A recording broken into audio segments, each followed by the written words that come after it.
Il est très difficile de lutter contre le striga et depuis, plusieurs méthodes ont été testées sans aboutir à une efficacité à 100%. En fait, quand les plantes commencent à apparaître, c'est-à-dire que les tiges, les feuilles et les fleurs sont visibles, c'est déjà trop tard pour la plante infestée car tout le mal a été déjà fait sur les racines en dessous du sol. Le striga a déjà agi pendant 2 ou 3 mois dans le sol avant que les tiges et les feuilles ne sortent du sol.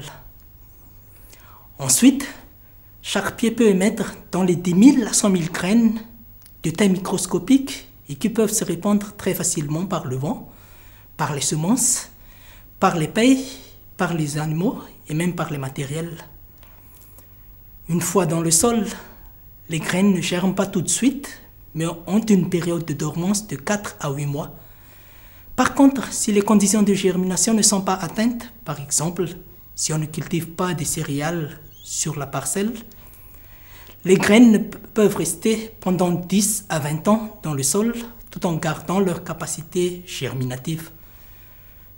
Du coup, à tout moment, les graines en dormance peuvent germer progressivement, ce qui fait que l'éradication totale reste très difficile même à l'échelle d'une parcelle. Ainsi, les moyens de lutte classiques contre les mauvaises herbes, comme le labour du sol, les arrachages, les moyens de lutte chimique ne sont jamais efficaces contre le striga. D'ailleurs, des efforts ont été menés dans ce sens partout dans les zones où cette peste végétale se développe, mais ça n'a pas fonctionné.